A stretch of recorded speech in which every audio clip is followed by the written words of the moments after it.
Pepsid Complete knows that food is one of the best parts of game day. That is, until heartburn strikes. Thankfully, just one chewable tablet of Pepsid Complete provides dual-action heartburn relief with an antacid that starts working instantly and an acid reducer that lasts all day. So you can stay focused on that second helping of chili without worrying about heartburn. All day based on 8-hour symptom relief studies during the day. Use product only as directed. Auto insurance can all seem the same until it comes time to use it. So don't get stuck paying more for less coverage. Switch to USAA Auto Insurance and you could start saving money in no time.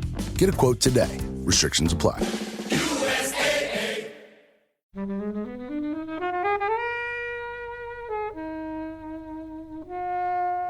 It's episode 34! Yay! Woo! As always, I'm Helen. And I'm Kobi. Today I'm joined by Izzy and Tom. Hello. Hey, hey. And we're going to be reviewing The Breakfast Club. I hope you enjoy the show, guys. Remember, please visit us online at flixwatcher.tv. Come to our Twitter account, which is at FlixWatcherPod. And please go to iTunes, subscribe and review. Warning, there will be spoilers, there will be bad language. As always, the films that we're reviewing were available to stream at the time of recording. So this episode of Flixwatcher Podcast has been brought to you by Geo Productions. And I have to say massive thanks to Geo Productions. They've been holding my hand on Flixwatcher with Helen and I with their superb sexual editing skills. They're producing podcasters and helping podcasters like ourselves, helping us sound awesome. So we really want to big you guys up. And they said, if anyone out there wants to be a podcaster and wants their help, then reach out to them, podcast@glpro.co.uk, and tell them that Flixwatcher sent you, and you'll get 10% off your first package, off your first order, so you've got nothing to lose. Hello and welcome to Flixwatcher Podcast. Today we are joined by Izzy and Tom, and we are going to be talking about The Breakfast Club. But before then, guests, would you like to say hello and tell us a little bit more about your podcasts and things you do? Yes, I am Izzy Lawrence. I'm a comedian and a podcaster. I do several podcasts. I do the Z-List Dead List about obscure people from history. Don't you? And I do Seti Sopo, which is a podcast where me and my friend Simon discuss the opposite of things that don't have an actual opposite. And As an example? Well, for example, what is the opposite of a motorway? Terra Masalata. Interesting. And with me, or opposite me, funnily enough, which is pretty good, is Tom from Bake Off, who I also make a podcast with called the British Museum Membercast. That's right, Membercast, and it does make you think of a plasticast penis. Is that the idea? No, no, it's not. I sat through so many things going, please call it this. I did not name it. Yeah, I'm Tom Gilliford. I'm sometimes a baker, sometimes work for the British Museum, where I work with Iszi on our awesome podcast, which tells people all about interesting figures from history and the awesome things in the British Museum collection. Yeah, it's pretty funky. So we're talking about The Breakfast Club. Don't you? I think at any point we should put a caveat, not caveat, a warning. Yeah. Any point during this podcast, guys, we're going to go into song. Forget about me. And you won't be able to see it, but there'll be hands raised in the air.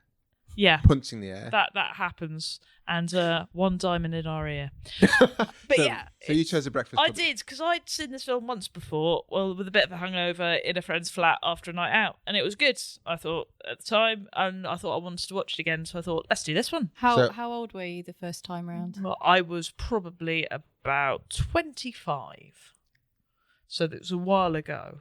Is there a correct old age lady to now. watch The Breakfast Club? No, it's too old. I'd say you want to be under 18. I think you should be like 14 seeing this film, because it will change your fucking life. Other than if you're any older than 14, it's a bit like, oh yeah. I'm just going to translate those into your scores already. Yeah, yeah.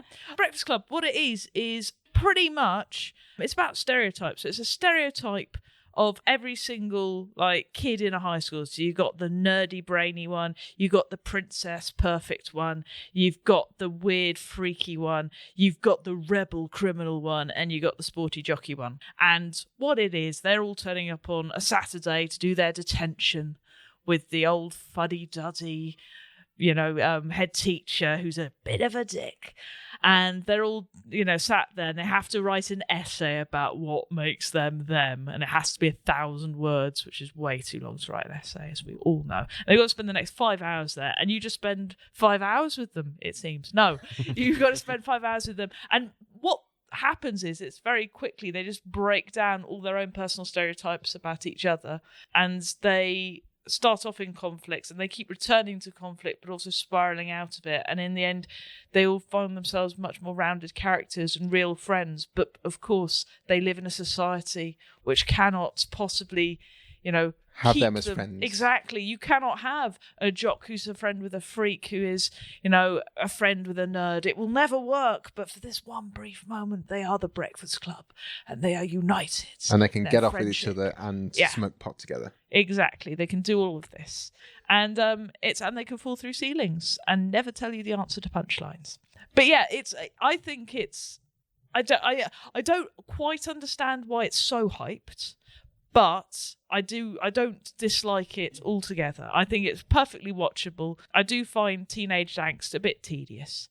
Particularly Bender's character is incredibly tedious. But he does have quite nice clothes. So, which apparently the actor turned up.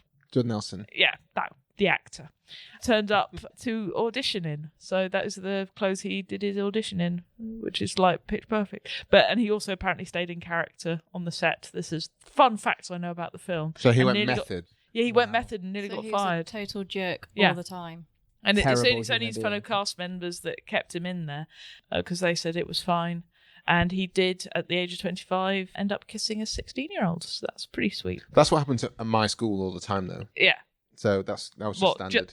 Judd Apatow just came in and started kissing 16-year-olds. So that's terrible. Not Judd Apatow. Okay. Judd Nelson, yeah. Nelson, whichever. Yes, sorry. I'm getting confused. Judd.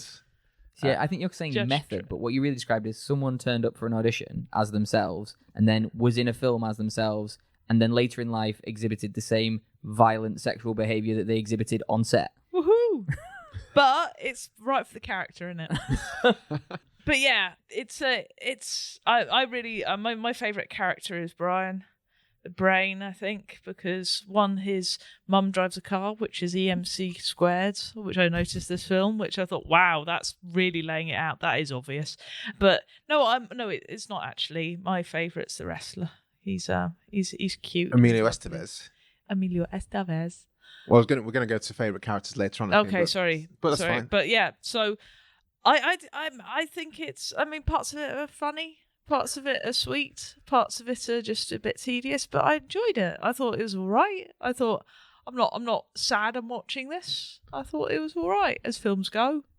Can we go to Tom next, please? Tom hates it. I hate it. I absolutely hate it. We've got some pictures up on the wall, and they've got the one as "You see us as you want to see us," which is like the classic line out of it. Yeah. And I think that's so true. I think people watch this and they want it to be a really cool film, and they want all the people to be likable and really nice. And actually, they're all horrible. They're awful. There's some interesting bits in it, but this is a film where things happen in it, and there's representations of women and there's representations of men, and particularly the sexual assault that takes place in the middle of the film that we're just supposed to see as jokes and banter. And so many people, when you say, but what about the sexual assault that happens? They're like, what sexual assault? So I think that "You see us as you want to see us" is a perfect tagline for this film, because people want to pretend that this is the cool stereotype of high school that they wanted, and they make this film into that. Okay, before you, explain. I think you should explain the sexual assault for people who've not seen the film and aren't going to see the film. So I forget his name, the plaid shirt, Judd. Yeah, there's Bender. There's a scene where he's hiding under the table to escape the teacher. And having been a teacher myself, I have more sympathy for that teacher than perhaps most people. Well, I think the essay question is really sensible. Yeah. And a good way to express both creative and analytical writing. And, could have been. You can approach it in so many ways. Yeah, I mean, I watched this film. You could write a poem, you could do a drawing.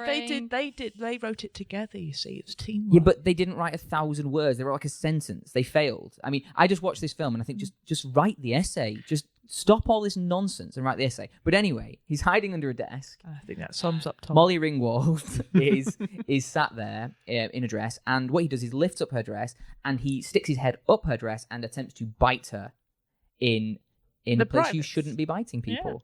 And I think it's in the film. It's Unless just, they invite it. Indeed. if they want it, which But at the age of 16, even then, a bit iffy in certain states in America. No point in this film has she indicated that she wants to be anywhere near him. in fact, quite the opposite. She has made very clear that she does not want to be near him. And I think the troubling bit about that, and I think you've got to remember this. I mean, this film was made before I was born. It's dated, but we should be careful about it. It's not a symptom of the time. I think it's really easy to be like, oh, well, it was made in a different time. But this film is seen as so iconic and so heralded by people that actually it's the perfect thing to pick it up. And I think particularly with what's going on in the news at the moment about Feinstein and things like this, it's exactly that sort of like sexualized violent culture towards a young female actress. And I didn't know he was doing it method, and having been told it's method, that makes me question things a little bit more. I think one thing there as well is that later on in the film, she goes into the cupboard where he's been banished by the teacher, and they make out. So it kind of becomes, oh, okay, everything's okay now. Yeah, it's fine. Yeah. But It's not fine. But there are worse examples of that than Oh, this. absolutely. And other films. But things like Dead Poets Society, Oh God, which is terrific. So explain what happens in Dead Poets Society. Dead Poets Society, a boy sees a girl, decides he's in love with her, touches her up while she's unconscious so that her boyfriend beats him up, says he's in love with her, humiliates her in school. She comes to his school and says, please, can you stop doing this? He says, I will if you go on a date with me. They go on a date and it's all fine. And again, the reason that's kind of quite dangerous for a film is Quite that dangerous. I mean, very, way more very dangerous than this. I'm not sure about. No, it is. I think the thing that upsets me about this scene, particularly in this film, is how many people don't remember it. How many people go, I've what? seen this film at least twice before I rewatched it, and I rewatched it and went, interesting. I can't remember this, but I'm watching this film now, and it's quite an uncomfortable watch. Yeah. And this is not quite how I thought I remembered it, I'd or say- how anyone has kind of brought this up as being.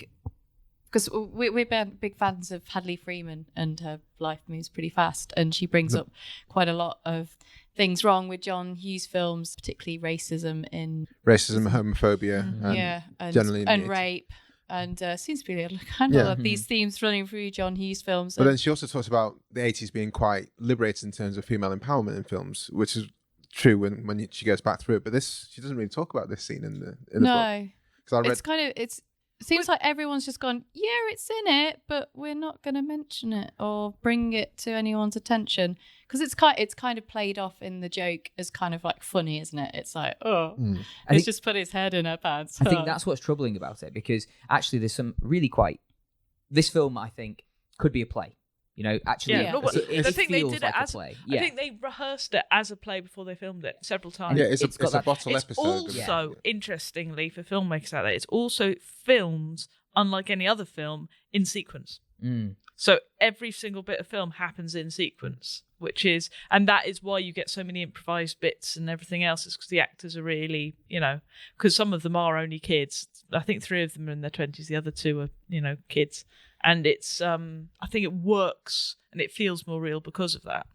And I think, and as a stylized and actual film production, it's an excellent made. But that's why that scene, I think, is more troubling, perhaps, because while you get there's the scene where they're all sat around and she's talking about the relationship with her father, and we have a conversation about suicide, and all sorts of really deep things are explored, and that is so jovial, sits in real contrast to the other things. Is that jovial, really? I mean, I'd say it's, what he says is much, worse than what he does. I can't remember the line. What's the line? Well, just continually. Oh, yeah, just continually. Yeah. I mean, and basically that bit where she says, don't laugh, and puts, lipstick on, while her thing's in her cleavage, that sort of thing. And his reaction to that, I think, is much, that is much worse. I mean, he's not portrayed as a nice dude. And I think he's portrayed as a sympathetic character. I think we're supposed to feel sympathy for him. I think you feel more sympathy for him the more you find out about him. But he does threaten, to kill. Well, he pulls out a knife, a switchblade. Which is worse, I'd say, than, I think that's also an assault. Oh, totally. But I think that's my problem. That he's so easily forgiven just because, he's got a bad life. Yeah, we're all. Or maybe he hasn't. Maybe he's But lying I don't think about the it. point is We society don't really get doesn't- any. He's not. It is that sort of. I don't think he. I mean, maybe I'm just reading it wrong. Maybe I'm just there, just going, he's the dick one, and maybe that's. Well, he's the dick thing one. is, But he's he's the the dick one. He's lovable funny. dick one. He's funny. You know, the bits of it when he is funny, but you're because he winds up the teacher, and that's always funny. No, So that's it's what not. I'm doing It's right now. Terrible. That's what I'm doing Terrible. right now. But I Teachers mean, are hard-working there are people. very comic scenes in. I mean, that bit where trying to keep the door open is hilarious. It's really funny. And he is, horrible things are said to him, and you kind of agree with them. And then they he allows them to show their humanity by, opening up to him and having him slam that in their face. I don't know, but I've obviously misread the film slightly, because I don't really see him as overly sympathetic, and I just see her just going, yeah, he will annoy my dad. Well, I think what happens is initially he's just out and out, he's a dick, and no one likes him. But then he comes back and says, I've been burnt by a cigar. My life but he is does hard. that in a very, Yeah, but that's the kind of like, okay, so he's had a hard life, and he therefore makes it a competition about who's had the toughest Yeah. life. So I think that's why people get back on his side in a way. It's like, okay, let's give him some leeway, which. But is it, still... it makes him slightly more of a rounded character. But he's still a dick. I mean, I wonder as well. Like this film is seen as often as like the archetypal teenage. But because it film. sets out those stereotypes. Yeah, but I also wonder. It's difficult. I think when I look at other films, we were talking before the podcast. There's time before the What? podcast. No About- time existed before now. I think the better remake of The Breakfast Club is the new Power Rangers film, which was banned Obviously. by Stalin. Not Stalin. Putin. Might as well be Stalin. Yeah. Putin, for having too much homosexuality in it, because one character maybe mentions that she maybe likes girls, possibly, which has the same stereotypes, even has them all meeting in detention and things like that. So it's had such a significant influence. But therefore, we should remember that's also the beginning. So when going, oh, he's the dick one. Well, before this film, was there a dick one? Or is it's he called the society. is he the dick man? Is he the Well- horrible person? So Helen, Sorry, Helen. what were your thoughts before going into it? So I think we were probably on the same kind of page before rewatching it. Yeah, I mean, I've got a friend who absolutely loves this film, like massively loves it. And I think it was probably her who said, oh, you should really watch this many years ago. And going back into it, I was like, oh, yeah, I could probably do with rewatching this. I seem to remember it being kind of interesting, and they do like some wacky dancing in it. They and do. I quite like Ali Sheedy in it. But yeah, I really didn't enjoy it. I thought it was quite boring. I think I it's didn't supposed to remember. be, though. Yeah. Is it? Well, the bits at the beginning, it's supposed And to be I- dull. That bit. I thought I remembered it being funnier and a bit more kind of John Hughesy than it actually is. But yeah, The salami hitting the statue. It's funny. I don't know. I watched it and thought, oh, I don't think I like this film. I think I'm I a think similar. it's a bit uneasy. It's an uneasy watch, and the fact that I'd completely just forgotten about the sexual assault is troubling that it's in this film and no one seems to sort of talk about it. Well, it's quite. And I think everyone goes, oh yeah, it's really, really good. And I sort of went, when did you watch it last? That's why I noticed you asked Iszi that. When did Yeah. you? When did watch you it? first How old watch were it? you when you watched It is it? when I, last did watch it. I mean, the sexual assault thing, it didn't. The thing that went through my mind as a girl, thinking, what if he did that when I was 16? There's no guarantee there would be a load of pubes. That is. Do you know what I mean? I'm just like, I mean, it's wow, she unrealistic keeps and offensive. exactly. Yeah. It was the realism of it that I was just like, okay, well, she is a far more classy bird than I was at 16. But that is what I was. That is where my brain went, because I obviously don't recognise the plight of. Well, one thing that Hadley Freeman talks about in her book about is the only thing that she kind of brings up as a negative is the bit where Ali Sheedy, who's The my makeover. is my the favorite makeover is my part. favorite character, Ali Sheedy in this film, And she looks like a doll. and yeah, she comes out after a dab of makeup, She brushed her hair. Yeah. looking quote unquote like what would be a prom queen. But she's the only character that had any kind of interest for me the whole way through rewatching it. And I think that's about. I mean, maybe you should say it's like your woke viewing of The Breakfast Club will be a very different one from before that. Possibly, because I think similarly, like if that was done today, if you remade The Breakfast Club today, you might leave in that sexual assault, but you'd handle it very, very, very differently. You might leave in a bunch of people pressuring someone to change their self-expression, but you'd handle it very, very, very differently. So it's not that these... Oh, I don't know. That reveal of the beautiful girl coming down the stairs is a pastiche. I mean, it's... Oh, it's a trope. Yeah, exactly. It's in every... Well, John Hughes Harry does Potter, it loads of times. Pretty in Pink. Exactly. It's the classic thing of plain girl, make her sexy, which is usually taking the hair out of her face. And removing glasses. Smoothing things down. It's... The Taming of the Shrew, isn't it? Yeah. Basically. So it's not... That is... All I see is teenagers experimenting with, that's just, it's a makeover. That's so teenage. I think that's it is an important expression. And boys do react like that when... It's very teenage, and it's very accurate. Having worked in high schools, it's very accurate to what happens. But that's where I think there's other bits of this film where there's commentary on things. So when they're sat in the circle on the upper layer of the library and they're all talking about it, and that's where the suicide comes out. Yeah. That we're engaged in social commentary. It's a very tense scene. It's close. The makeover, the sexual assault, and other parts of this, there's no commentary. Made light of too, because the whole thing, it falls down on the fact that he's clumsy. But I think that's... As light relief. There's a tension break there from a serious bit. Whereas the makeover is like, we're supposed to be like, yeah, she does look pretty now. Isn't that nice? It's not supposed to be like, why did they do that? No, I thought the fact, no, because you're misreading her facial characteristic there. Because she is not, she instead of her going sort of like, I'm pretty now, I'm a lady. She's going, it's still me. She's pulling faces while she's doing it. She's not comfortable with it. She's not comfortable, but she's not comfortable in sense. She's not there just going, oh, hide me, I feel scared and I'm uncomfortable. She's going, I look like an idiot. And I'd think you're misreading. I think the way she portrays that's quite good. Because if you look, she literally does this face. And that face is not, I'm sexy and I'm trying to be like all sort of like this now. This is just like, I could do this that too. That face is, I feel silly. It's not, why did you do this to me? Yeah.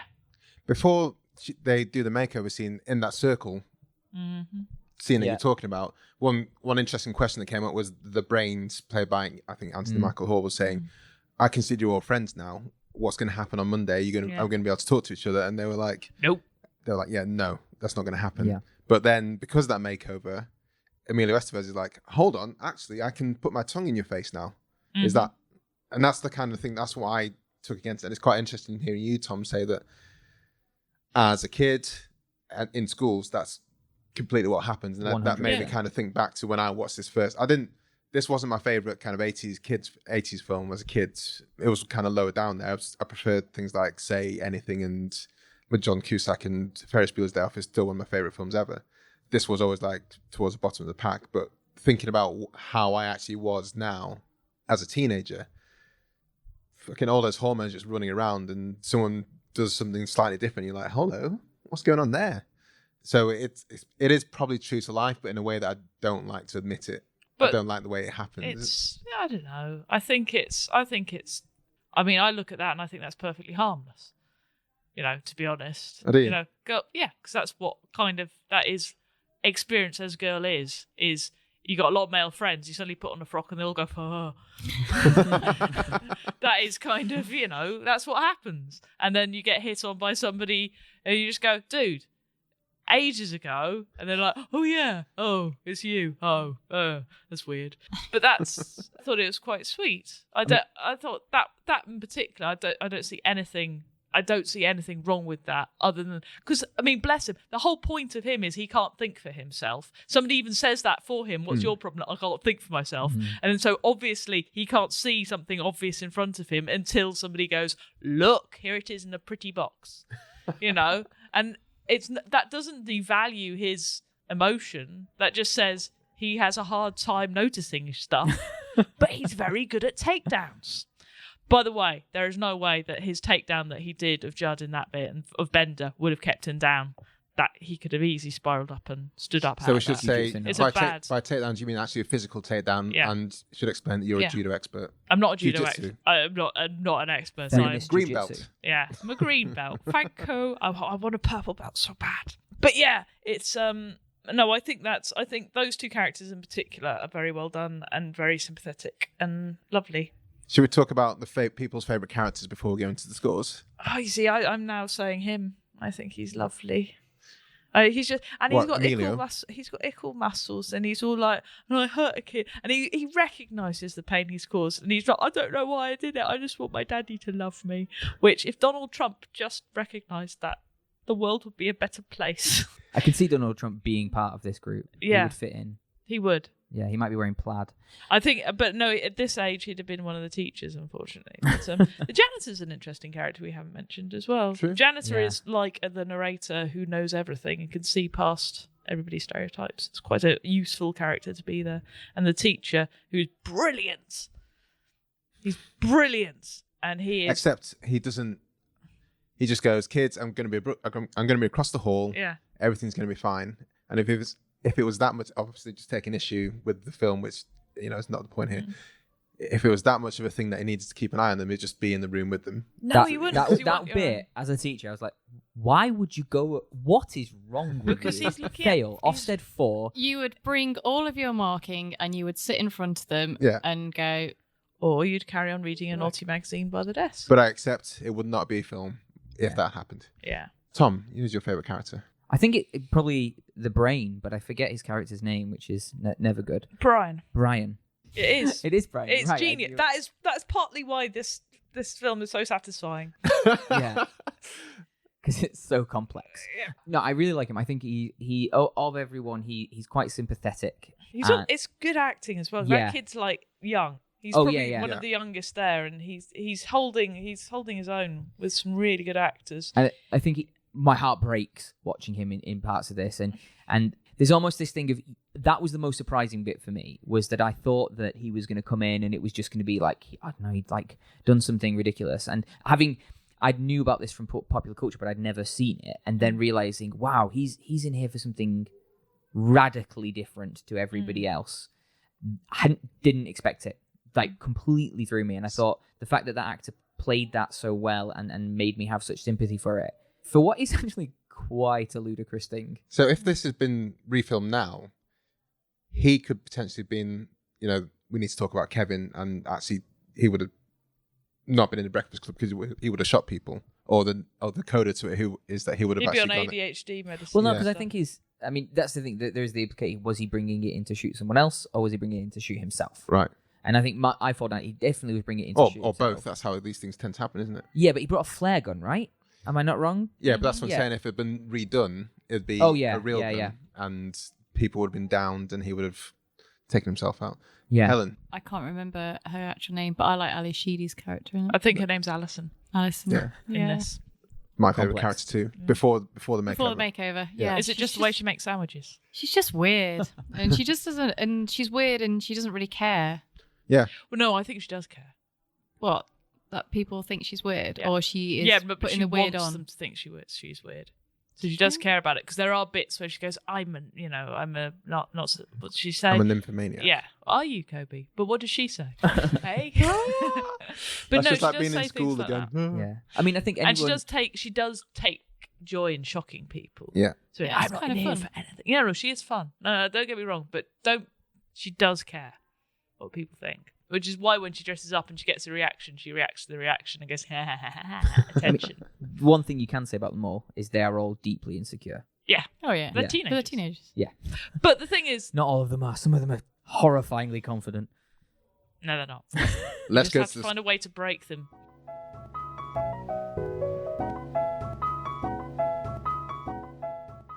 It's popcorn. It's popcorn shed. Popcorn shed time, baby. We haven't practiced that, and you can tell. We're apologising for that now. Yeah, sorry about that, guys. But we just want to sing the praises of Popcorn Shed because it's super tasty. We've got some rich chocolate flavour, which is, what was it? Chocolate caramel. With Belgian milk chocolate, so not any chocolate, Belgian milk chocolate, and it is very much like having a bowl of Cocoa Pops. I'm just going to Put do in the crunch test popcorn right for? now. Hold on. I think it's about 9.8 on the crunchometer. Yeah, it's good. Yeah. It's very, very, very chocolatey. And I've just read on here, it may contain the occasional unpopped kernel, but don't worry about that if you've got any worries about popcorn. So I should say, if you're allergic to chocolate, this is not the one for you because there's tons of chocolate. There's millions of chocolate in every single bite. To the tune of Toys R Us. Go to popcornshed.com and get the popcorn because it's super tasty, and find them online. Popcorn Shed. Pop.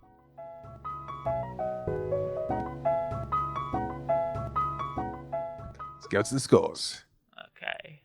Yeah, Ali Sheedy is my favourite as well. Yeah. Alison, we think. Alison. We think it's Alison. I think it's Alison. We'll find out. We'll put the links to IMDb. Yeah. Full I can't cast and remember crew, guys. I can't remember the rest of his name at all, even though he's my favourite, because he's just so, I will do this now. Oh. And he dances best. So, the scoring system. First up is the recommendability. Scores are out of 5. Izzy, we'll start with you. I'll give it a 4. I think, I got recommended it by friends with a hangover. I watched it. I wasn't disappointed watching it again. I'm obviously more able to cope with sexual assaults than everybody, which is a bad thing. But no, that honestly didn't shock or bother me overly. But it was more the verbal stuff I thought was horrific, but also I thought it was quite accurate. Tom? I'd give this a 2. It is a really, really well-made film in many ways. I think it's beautifully shot. I think it's beautifully acted, and And the dancing. And the dancing is not my favourite bit, but the direction of this film is top-notch in many, many places. But it is morally dated, and the moral dating for me means that I would say, yeah, watch it, but with a big pinch of salt. See, this is tricky because had I not rewatched it again, I probably would have gone a bit higher and gone, yeah, it's a classic. You should totally watch it. I'm going to go for a 3 because if you haven't seen it and it's on your list, you probably should give it a go. And also, if you saw it when you were about 14 or 15 and you've not seen it since, I think you should probably give it a revisit and see what you think of it and let us know. Yeah. So I'm kind of interested to find out people who have forgotten about it, ironically. Mm-hmm. But still sort of go, yeah, it's really amazing because when it was made, how it was made and the things that Tom's already said, highlighted it from being, a bit different to other teen films, and the reason why it's kind of still in people's minds and still recommended and still a lot of people love it is because it did kind of break the mold and do things a bit different. But yeah, I'm not quite sure about some of the things in it. Oh, look at Kobi. I'm going for 2.5. Oh, you can do half points. Yeah, put as many as you want. Oh, wow. This was never my favourite John Hughes type film or teen film. Was it his first one? I think it might have been his first one. No, I don't think it's the first. It might have been the first one he directed. Yeah. Certainly not the first one. He's in it as well. He's Brian's dad. Okay. He does a little Alfred Hitchcock bit. I noticed that this go round. But I don't think I just didn't really enjoy it when I was a kid anyway. Mm-hmm. But then I think when I was a kid, I was just a bit more moronic to films. I just like films that had like a go from A to B and things like that. But this was like everyone in a schoolroom not doing that much and talking a lot. So it didn't seem that interesting to me then. But now it's less interesting from a even the different point of baloney view. hitting the statue. I can't believe nobody's brought up the baloney hitting the statue. I thought that was because weak. it makes a noise. It goes. I'm going to watch you around the Parthenon Gallery. I know. Yeah, you're just going to find loads of ham everywhere. You can flick things quite high up. Repeat viewing score, Izzy. Well, I really enjoyed watching it again. Like I say, the little details, like the E = MC squared on any little, bits and bobs. You go, it's quite nice. So I enjoyed watching it again. So if you've only watched it once, definitely watch it again. I don't know if I'll watch it a third time for another few years, so I'll give it another 4. Okay. That sounds quite higher than you're going to explain. Okay. Well, I'll give it a 3 then. No, it's Tom. I think I'll give this a 3. I think it bears repeat watching. You if you've watched it once, watch it again and have a think while you're watching it. I personally won't watch it again. That sounds like less than a 3. I'm sorry, I shouldn't be. Well, I mean, I shouldn't be. if I was suggesting to someone, I would say, yeah, you should watch this more than once. Right. But I feel like I'm never going to watch it again. Whereas I'm definitely watching Ferris Bueller's Day Off again. Yeah. on So that, that's a 2 then. we Okay, we'll Sorry, go 3 2. was it? Sorry, I said 3. Yeah. I said 3. Yep. on Ferris, we there was a John Hughes round on the quiz, and we were sort of talking all things John Hughes. And one of our quiz mates, Gareth, said it's a terrible film because Ferris is such a dick. Yeah. Oh, he is. And he's Awful human being. Yeah. He is, But you still really like that one. yeah. He annoys me way more than. We were went to the live recording at the London Podcast Festival. Hi, Zoe and Robert. Shout and out. they were talking. They talked to me about Ferris Bueller, and Chris, who presents the Empire Film Quiz. He said he really hated Ferris Bueller on that last time he watched it, which was quite recently. I still really like it. I watch it a few times a year. You watched it recently? Yeah. I watched it about 4 years ago. And I didn't watch it. like I do watch it like once a year. I mean, the first time I watched it, I'd read conspiracy theories about it before I watched it. And that made it better to watch, I think. So there's all these conspiracy theories about, like, does Ferris actually exist, or is he just a fever dream? And, whether bits of the film are real and bits are imagined. And I think when I watched it, I'm like, wow, this is amazing. I think if I just watched it straight, it'd be less exciting. But I don't think it has necessarily the troubling elements that this has for me. It's got a really nice house. But he is an awful human being. Yeah, he's horrible. Terrible. It's all about Cameron for me. No, one theory I heard was that it's like Fight Club, where Ferris is a figment of Cameron's imagination. Yeah. That's the last theory. real scene is when he hangs up the phone, and then after that, it's just the cold medicine from. So Helen, repeat viewing. I don't really want to watch it again. One, and also it's making me think that maybe I'm not really a bigger John Hughes fan as I thought I was. Oh, wow. So I don't know if I'm going to go delving into any more of his films. Sure. Yeah. So you're gonna go for 1. Yeah. And I'm gonna take on the mantle with the John Hughes there. I think all of his films they have got some kind of problematic leaning to them. Even like Home Alone's got like Child abandoned. Yes, Yeah. Those are terrible parents. Planes, Trains and Automobiles, The Great Outdoors has got some issues. So I don't know if it's one of those things about like the 80s being a bit like, hey, this is the 80s, and films like Coming to America wouldn't sit right now. So I don't know if... But then Tootsie, we'll go back to Tootsie, has lived up. So there are some films, but I don't know. I'm just not sure about John Hughes anymore. Okay. Small screen score. I don't think you lose anything. So 5. Yep. I mean, I want an explanation of the small screen score. How small? Because I think this can only go down to TV. I would not. I think on a laptop or a phone. Laptop, you're fine. Yeah, laptop. You've got to have a better laptop than me. I think iPad, you're fine. I think phone will be too small. But I think phone.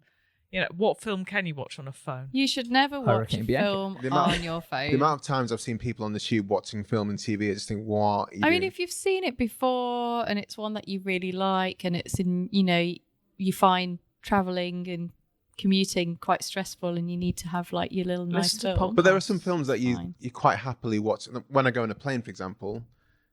That's just because you can watch American films now.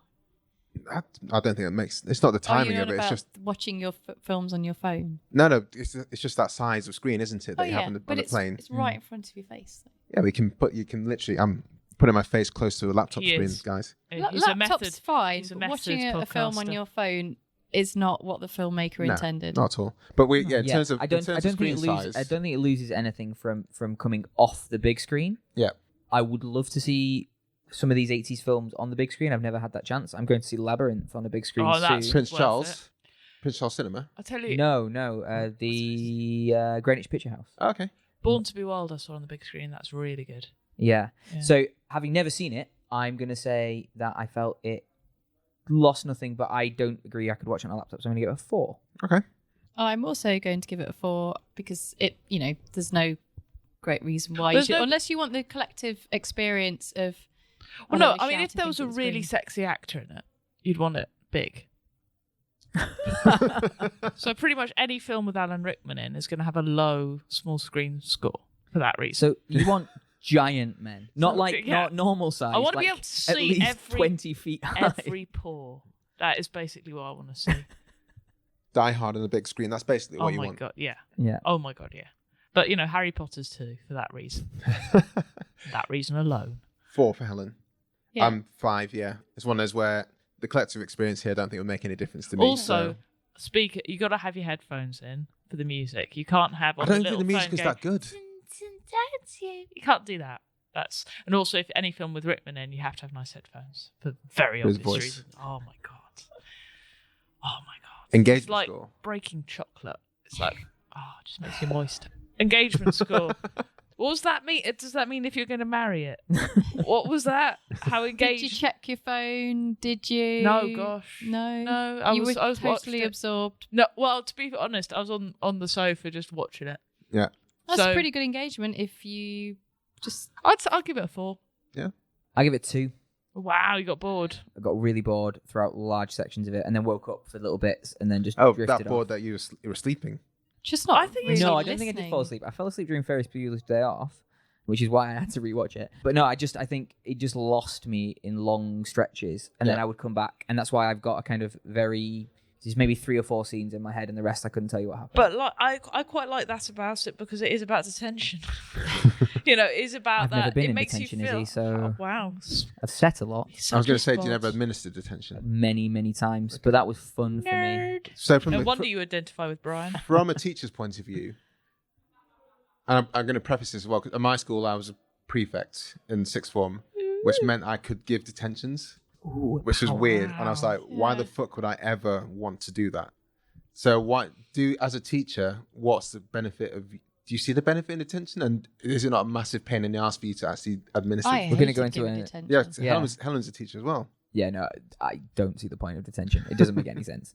But we could go into the finer points of like various types of punishment. But no, especially this one. The thing I don't get about this one, which maybe is a function of the 80s, is why aren't they allowed to do schoolwork? Yeah. Because that's the point of detention, is then you have to spend Sunday doing your schoolwork. So you do not get any time off. Yes, but then they should be allowed to do their schoolwork. But they No. are specifically told Because they're you have not. that's because you're meant to do your schoolwork anyway. So the punishment is doing what you're meant to do anyway. Yeah. Like when I had But Brian's detention, not allowed to do extra study. He But- has to write this essay, which I think is a fair essay question. And, realistically, when I was getting bored in this it's movie, what I was much doing was better writing than it. yeah. But what I had to do for detention was write out the dictionary. Which is pointless for everyone. Exactly. But Yeah. that's what detention is. That is the point of it, is that you are doing something where you're bored and wasting your time because you were bad. Because she wasted Yeah. It's a the naughty teacher's step. time. Yeah. Naughty mean- step. I mean, you could get those kids to learn their alphabet, but you're not going to because they're angry and they need to think about what they did. I was supposed to set detentions where the children were not allowed to study, but I made them study my subject instead. Because I'm not wasting their time, I'll waste my time. Or your thoughts on detention, Helen? You said, did you ever set detentions? Oh, I tried, but when you're teaching kids like that, it's just pointless. Yeah. It's a waste of time. We had 3 strikes and you're out, and you got a Of school? lunchtime. Yeah, what they were called. I wish. No, Let's say there'd be no kids left at that school. exactly. No, we've got given things called majors, and if you got major P, that was lunchtime, and if you got major P, that was every single lunchtime you lost. Well, the thing that we had 3 strikes in one of the schools that I worked in, and they were all sixth formers, and we used to give Saturday detentions and all sorts of nonsense. Oh. But we used to give a strike for wearing a coat indoors. So it was my first job as a teacher, so I was being really strict and making sure, and people got all in detention because they wore a coat indoors in winter. Yeah, some rules are just bollocks. Yeah, and then they were all crawling around in the roof and burning each other, and Yeah. Well, at your school or in here? that We was did- parodying the Breakfast I was Club. going to say, Yeah. That was my school. it's true to life. We What, had the school you went to or the school you taught The at? school I taught at. And that's why you left teaching. Yes. Don't go into teaching, kids. Never It's been. terrible. Never Don't be a do it. teacher. Don't do it. No, be a teacher. We need teachers. Good No, No. you don't need teachers. Crikey. You can learn it all No. on Wikipedia. Yeah, exactly. Internet. engagement score, Helen. 2. 2. Yeah. I thought it was a lot more fun. It's pretty boring. Yeah. I think I was more engaged than you because I was like, I don't think I'd seen it for best part of long 20 time. years. Basically, like I said, I didn't really like it the first time, and I wanted to make sure That you were right. that was right, and I was. So what does that give it then? Oh, Just over a 3. 3.15. We have got some Twitter comments on this. So if Okay, you let's have a look. bear so we with us a gave second. a shout out to the Twitter sphere and asked people to give us a little review and their I should have done this. star rating. That's the thing. I've been defending this film more than I probably would have just because I nominated it. There is that thing you want to do defend that. it. Yeah, Defend my baby. exactly. I brought this out onto the table. You feel like it's a reflection of yourself, don't you? Before I rewatched it, I was quite looking forward to revisiting it and sort of going, yeah, I like this film. I think it's quite a pretty film. I don't know. So, And I like the read this, Helen? ending. Yeah, let's see what people of the internet are saying. So we asked people on. So listen out, guys. Every so often, we'll let you know what we're going to review, and we shout it on Twitter. And we asked people, we're reviewing The Breakfast Club. Have you seen it? We'd love to hear your thoughts and include them in our podcast on Flixwatcher.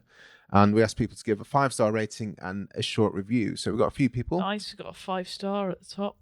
So Helen? So Death by Film, at Death by Film Pod, gives it 5 stars. One of John Hughes' best, a classic without the cliques. About cliques. Oh, sorry, I haven't got my glasses on. Do you want me to read them? Yeah. Oh, Go on, well, Iszi.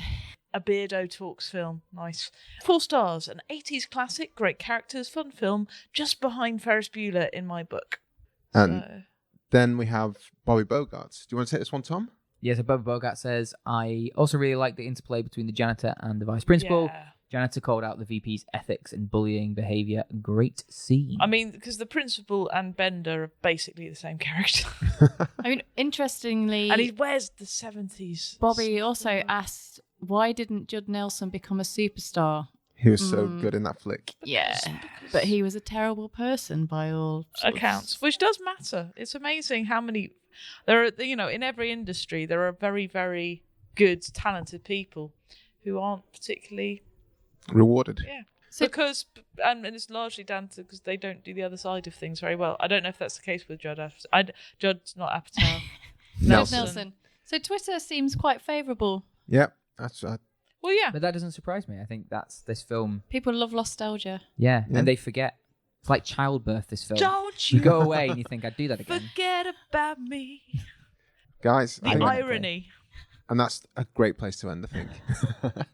Let us know where we can find you online so we can link to you in the show notes and stuff. Cool. If you go to ISZI, that's Iszi.com, you'll find out all about me and my podcasts. My babies, listen to them all. You can find me on Twitter. I'm at Tom_Gilliford. Or you can find me on Instagram at Tom Gilliford. Or you can just Google Tom Gilliford Bake Off, and then you can read wonderful articles that the Daily Mail wrote about me. Oh, good. Nice. And you could also look at pictures of his Instagram because that is really tasty. Tasty food. No, just him naked is good. Is that allowed on Instagram? Bye. Bye.